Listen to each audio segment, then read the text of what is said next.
Emmanuel Macron s'est donc retiré à la résidence présidentielle de la Lanterne. Alexandre. Oui, le président réélu y a fêté sa victoire en privé. Il réfléchit maintenant aux premières pierres de son second quinquennat dans cette résidence de la Lanterne à Versailles, voisine du parc du Château.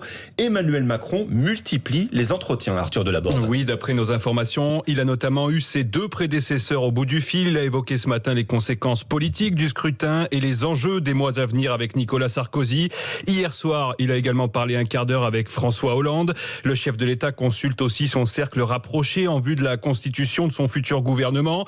Il a par exemple échangé avec le président de l'Assemblée nationale, Richard Ferrand, mais dans l'entourage du président, on souligne qu'il décidera tout seul qui sera son Premier ministre. Seule certitude pour le moment, la nouvelle équipe ne sera pas connue cette semaine. L'Élysée précise que tout est possible entre lundi prochain, le 2 mai, et le vendredi 13 mai, date limite à laquelle la cérémonie d'investiture d'Emmanuel Macron peut avoir lieu. Enfin, s'agissant de son programme dans les jours qui viennent, peu d'éléments sont connus. Un conseil des ministres est attendu ce mercredi. Un hommage national à l'acteur Michel Bouquet doit se tenir également mercredi dans l'après-midi à l'hôtel des Invalides. Emmanuel Macron souhaiterait ensuite effectuer au moins 2 déplacements, un premier à Berlin et un second dans un hôpital militaire pour se rendre auprès de soldats blessés. Merci Arthur Delaborde. Emmanuel Macron doit aussi échanger dans la soirée avec le président américain Joe Biden.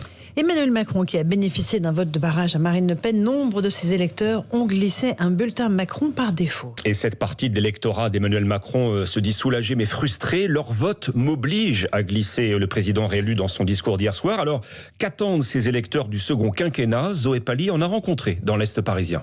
Ouais, je sais pas. Un soupir de dépit, voilà ce qu'inspirent les promesses d'Emmanuel Macron aux électeurs de gauche. Jeanne, une mélenchoniste de 20 ans, lève même les yeux au ciel. Je pense que c'est surtout de la communication qui nous a brossé dans le sens du poil, qui va pas respecter ce qu'il dit, mais on verra. Quelle promesse, par exemple, il serait important qu'il tienne?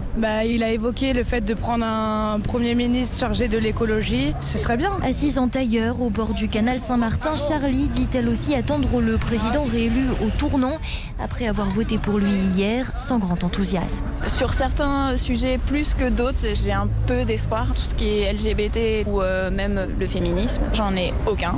L'environnement, je me dis que là, il est obligé de vraiment le prendre en compte. Théo, lui, veut bien croire à une rupture avec le quinquennat précédent, à condition d'en avoir très rapidement quelques preuves. Il faut voir aussi comment ils vont remanier le gouvernement, vers les personnalités qu'il va remettre en place, parce que pour l'instant, il y a quand même pas mal de personnalités de droite. Tous attendent en tout cas bien davantage d'une potentielle victoire de la gauche aux législatives que de la politique d'Emmanuel Macron dans les 5 prochaines années. Zoé Pallier.